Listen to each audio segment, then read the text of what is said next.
konsepnya adalah orang dari rokok mahal ke rokok murah. Udah prinsipnya itu. Tadinya rokok mahal misalnya konvensional harga berapa, dengan tembakau sangat jauh berbeda.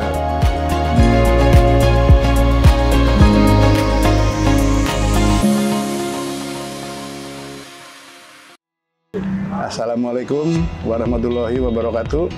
Perkenalkan, nama saya Cip Tadi. Saya pemilik kios Bako Tingwek yang ada di Jalan Perjuangan, depan kampus IAIN Cirebon, tepatnya di belakang kantor Pegadaian. Buka dari jam setengah 8 pagi sampai jam 10 malam.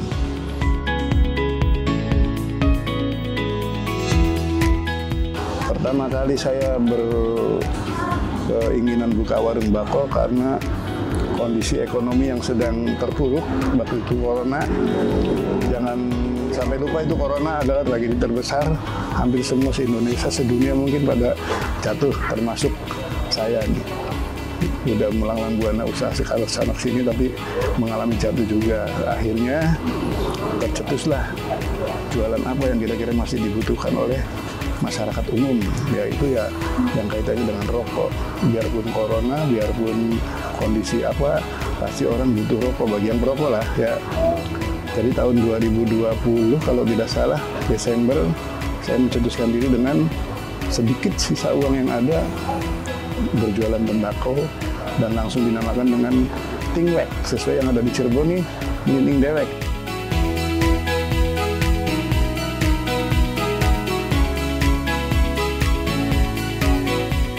Perjalanannya sampai sekarang alhamdulillah mengalami proses yang perkembangan yang di luar dugaan.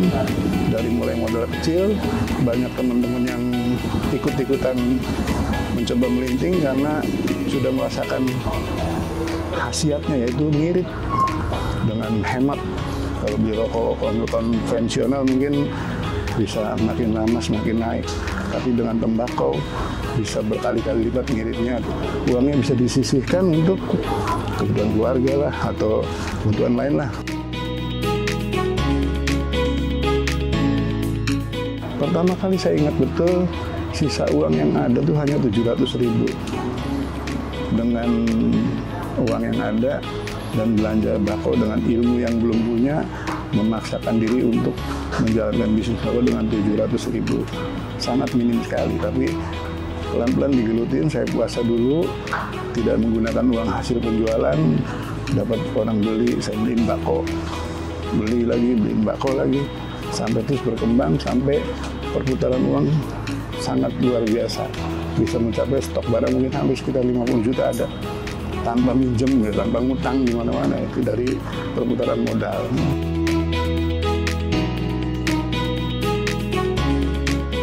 Kalau omset di rata-rata kan sekarang udah 4 tahun berjalan, memang semakin lama tembakau sudah sangat biasa, jadi sudah bukan sesuatu yang aneh. Jadi udah orang-orang tahu dari teman-temannya, jadi dengan bikin sendiri sudah hal biasa.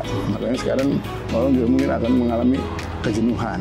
Akhirnya dari omset yang tadinya 2 juta, 3 juta, sekarang udah di-stuck di angka satu hari itu 1 juta udah bagus. Tapi ya tetap bertahan terus karena kita belajar dari senior-senior kita yang udah lama dagang bako. Tidak mengenal musim, yang penting dagang aja dulu. Insya Allah nanti lama-lama juga akan banyak lagi orang-orang baru yang berdatangan dan akan mengangkat lagi omsetnya. Yang penting tetap semangat.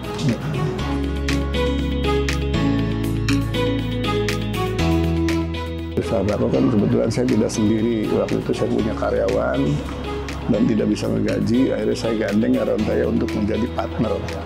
Jadi owner, sama-sama jadi owner, kerjasama. Pokoknya kita sama-sama jualan, nanti hasilnya juga kita bagi 2. Jadi saat corona saya tidak bisa menggaji karyawan, solusinya itu dengan uang sedikit kita mulai, kita bikin manajemen baru, udah hasil. Nah, untuk partner saya ini, ya alhamdulillah sudah mengalami umroh dari uang bako. Kemudian ada kesempatan lagi bisa mengambil rumah, dan bukan rumah subsidi. Jadi diarahkan untuk beli rumah yang harganya mahal dari 5.000, 10.000 dikumpulkan, jadilah cicilan rumah yang sebulannya bisa mencapai 5 juta. Rumah yang dibeli itu nilai 760 juta dengan DP 100 juta. Dan sampai sekarang udah setahun tukang bako rumahnya di kawasan elit yang di luar dugaan, di luar nalar. Jadi biar buat penyemangat tukang bako yang lain juga tetap semangat, karena dari bako itu bisa menghasilkan luar biasa. Asal kitanya telaten, ya buat makan juga otomatis lah ya. Buat makan sih pasti ada, kalau buat umroh bisa, buat beli rumah yang mahal pun nggak bisa. Ya insya Allah yang lainnya bisa terpenuhi. Jadi memang di luar dugaan kelihatannya sih tembakau sepele, tapi kalau digeluti insya Allah akan dapat menghasilkan. Untuk produk-produk bako dari dulu pertama kali buka sampai sekarang rata-rata ya seperti ini. Kalau dari jenis sih bisa mencapai puluhan ya, belum banyak sih. Bisa mencapai 30 atau 40 malah, 40 jenis tembakau. Tapi kita semua ambil yang cukai, jadi ya supaya kita tidak melanggar hukum, tetap mengikuti aturan hukum yang berlaku, biaya cukai ada.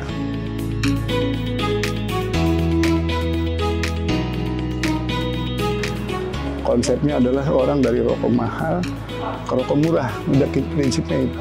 Tadinya rokok mahal misalnya konvensional, halo bapak, dengan tembakau sangat jauh berbeda. Jadi jenis bakonya paling yang bisa menyerupai rasa konvensional. Ada kelas-kelasnya kan, ada grade-nya. Misalnya yang nggak punya uang bisa beli yang murah.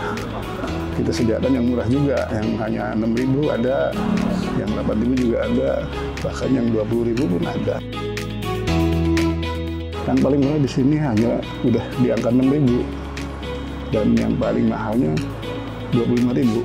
Jadi ketika kondisi ekonomi lagi turun, belinya yang murah, tapi tetap ngebul. Kalau dapat proyek ya, dia yang mahal-mahalnya paling 20.000 sudah bisa menyenangkan rokok, tapi hemat tetap. 6.000 per 50 gram itu bisa untuk 50 batang bro. 50 batang 6.000, kalau sama busa papil anggapnya 10.000. Sangat beda sekali, 50 batang dapat 10.000 perak buat 50 batang. Kalau orang yang mau telaten akan terasa hematnya. Bayangkan sehari ya, orang taruh satu rokok konvensional merek A misalnya, sebungkus 35.000. Minimal orang kalau merokok normalnya sehari 2 bungkus sehari 70.000 sehari. 70 dikali 30 ya, minggu nggak libur sih ya, minggu tetap ngerokok bro. Jadi 30 hari kali 7, 2.100.000. Coba bayangkan dibandingkan dengan tembakau taruh yang paling mahal nih, sebulan paling 600.000. 2.100.000 dikali 600.000, selisihnya bisa ngitung sendiri ya dalam 1 bulan. Para teman-teman yang berminat pengen mencari usaha apa yang terbaik, saya yang menjalani menurut saya tembakau salah satu ya usaha terbaik yang bisa dijangkau dengan modal kecil sampai ke modal besar. Saran saya kalau yang modal kecil juga bisa berjalan, walaupun modalnya banyak, jangan dulu semua buat bako, tapi mencoba sesuai dengan kemampuan dulu, belajar dulu. Misalnya buka di rumah dulu, nggak apa-apa, karena di lingkungan rumah pasti banyak perokok. Enggak orang-orang rumah. Kalau di rumah saya sarankan paling nggak 1,5 juta sampai 2 juta. Nggak boleh lebih. Kalaupun saya ada 5 juta, jangan. Udah 2 juta dulu aja. Yang penting lu jalan dulu, tetangga-tetangga pada nyaman di situ. Lama-lama juga orang yang pengen ngebako pasti datang ke situ. Dari rumah, nanti barangkali udah banyak, bolehlah bisa ke luar nyewa ruko atau kemana. Tapi di rumah juga sambil duduk di ruang teras tuh dagang bako bisa berjalan. Tapi kalau misalnya langsung dia bukanya mau di toko, di jalan nih, paling saya rekomendasikan nggak lebih dari 6 juta. Yang penting ada semua dan tidak terlalu beresiko. Jadi jangan dulu banyak lah. Teman-teman yang mau belajar juga kita welcome, mau sharing, tukar pikiran, mau belajar. Banyaklah teman-teman yang lain yang sudah belajar dari sini, diarahkan selama 3 bulan, sekarang sudah mandiri dan sudah berjalan sama dengan bako-bako Tingmek gitu. Udah ada sekitar 6 atau 7 toko lah yang sampai sekarang masih berjalan. Jadi mereka sekarang udah berjalan sama dengan Tingmek. sudah sama-sama tukang bako, tidak boleh belanja ke sini lagi. Awalnya waktu belajar oke belanja, tapi setelah lancar harus pergi dari sini belanjanya ke toko yang murah biar sama-sama dengan kita gitu. Jadi misinya ya belajar dulu baru nanti mandiri. Kira-kira teman-teman yang mau belajar pun kita tinggal datang aja ke sini, kita ngobrol, insya Allah ada solusi. Jangan gentar, terus semangat.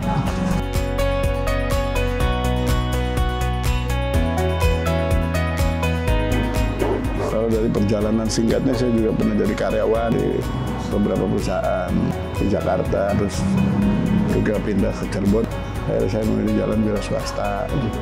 Dari mulai percetakan yang saya bisa percetakan, jadi percetakan kecil sampai ya lumayan banyak juga pelanggannya, sampai akhirnya mulai merambah ke dunia instansi dengan adanya SPK, pengadaan barang segala macam dengan nilai yang fantastis, tapi tetap hati kecil masih belum serg karena penghasilan besar itu masih belum jaminan menjadi sehari-hari. Tetap masih mikirin ketika dapat proyek besar pun masih ada pikiran apa sih usaha yang bisa diandalkan setiap hari bergerak jalan terus, karena proyek itu kan tidak jaminan. Kadang-kadang yang ngasih proyek berhenti, ada yang ngasih proyek dipindah, akhirnya kita nggak kenal dengan pejabat baru, nggak dapat proyek. Jadi itu bukan sesuatu yang bisa menjamin kelancaran. Makanya selama menjalankan usaha itu tetap berpikir apa usaha yang kira-kira rutin, mencoba jualan bakso berat, tapi ternyata nggak cocok karena saya harus melayani, nggak bisa. Akhirnya terpaksa adanya corona itulah, makanya usaha yang lain udah minggir semua, sekarang udah full asik di berjualan. Ternyata tukang bako sibuknya melebihi tukang cetak. Pelanggan bako kan bukan hanya sekedar jual beli, tapi kita menambah teman baru, menambah relasi baru dari bako, walaupun tidak kenal nama, nggak peduli, yang penting sama-sama senang. Harga juga saya persimbol, kira-kira orang tidak berat belinya. Bako juga diminimalisir setengah on, harga 6.000 atau 10.000, terus juga busa juga untuk penunjang paling hanya 2.000, terus papirnya juga dibikin kecil jadi 2.000, jadi satu paket ya masih murah. Terus pelayanan juga kita harus ramah, dan kita juga kan sudah menerapkan sistem sip-sipan, jadi nggak selama dari setengah 8 sampai 10 itu satu orang, nggak. Jadi kita atur kira-kira bergantian supaya yang jaga pun selalu fresh gitu ya. Terus juga pelayanan menerima jasa linting juga sama kita sediakan untuk yang lagi jenuh. Misalnya saya lagi sibuk aja nih, nggak sempat linting, jasa linting hanya 150 perak per batang. Jadi masih yang penting tiap hari rokok jadi, itu juga kita sediakan juga.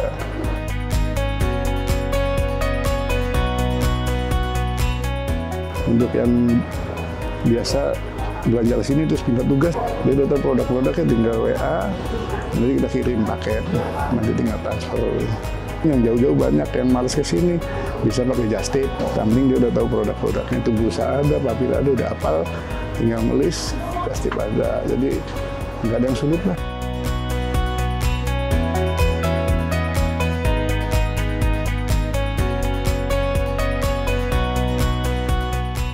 Nama yang jualan ada naik ada turun, itu udah biasa. Yang penting udah komitmen jualan bako, ya udah jualan aja.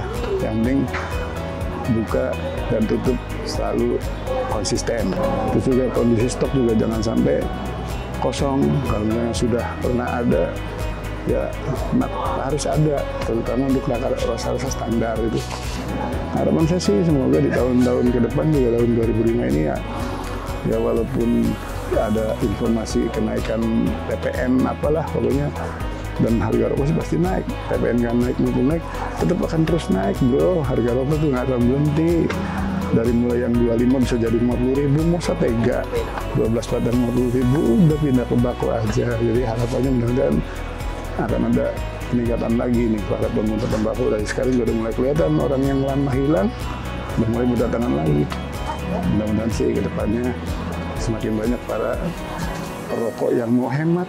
Semoga semua juga dapat kebahagiaan walaupun dari bako, dan mencari rasa terus sampai ketemu rasa yang dulu pernah ada. Sekian saja, Cip tadi undur diri. Assalamualaikum warahmatullahi wabarakatuh.